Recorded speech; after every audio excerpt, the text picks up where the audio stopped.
क्या सच में माँ से महान कोई नहीं है? एक सौदागर राजा के महल में दो गायों को लेकर आया। दोनों ही स्वस्थ, सुंदर व दिखने में लगभग एक जैसी थी। सौदागर ने राजा से कहा, महाराज, ये गायें माँ बेटी हैं, परंतु मुझे यह नहीं पता कि माँ कौन है व बेटी कौन, क्योंकि दोनों में खास अंतर नहीं है। मैंने अनेक जगह पर लोगों से यह पूछा, किंतु कोई भी इन दोनों में माँ बेटी की पहचान नहीं कर पाया। बाद में मुझे किसी ने यह कहा, आपका बुजुर्ग मंत्री बेहद कुशाग्र बुद्धि का है और यहाँ पर मुझे अवश्य मेरे प्रश्न का उत्तर मिल जाएगा, इसलिए मैं यहाँ पर चला आया। कृपया मेरी समस्या का समाधान कीजिए। यह सुनकर सभी दरबारी मंत्री की ओर देखने लगे। मंत्री अपने स्थान से उठकर गांव की तरफ गया।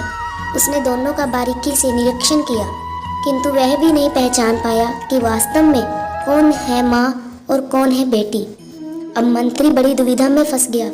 उसने सौदागर से एक दिन की मोहलत मांगी। घर आने पर वह बेहद परेशान रहा। उसकी पत्नी इस बात को समझ गई। उसने जब मंत्री से परेशानी का कारण पूछा तो उसने सौदागर की बात बता दी। यह सुनकर पत्नी बोली, अरे बस इतनी सी बात है, यह तो मैं भी बता सकती हूँ। अगले दिन मंत्री अपनी पत्नी को वहाँ ले गया जहाँ गायें बंधी थी। मंत्री की पत्नी ने दोनों गायों के आगे अच्छा भोजन रखा। कुछ ही देर बाद उसने माँ व बेटी में अंतर बता दिया। लोग चकित रह गए। मंत्री की पत्नी बोली, पहली गाय जल्दी जल्दी खाने के बाद दूसरी गाय के भोजन में मुंह मारने लगी और दूसरी वाली ने पहली वाली के लिए अपना भोजन छोड़ दिया। ऐसा केवल एक माँ ही कर सकती है, यानी दूसरी वाली माँ है।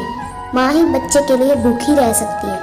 माँ में ही त्याग, करुणा, वात्सल्य, ममता के गुण विद्यमान होते हैं। इस दुनिया में माँ से महान कोई नहीं है। माँ के चरणों में भगवान को भी झुकना पड़ता है। माँ ममता का सागर नहीं, पर महासागर है।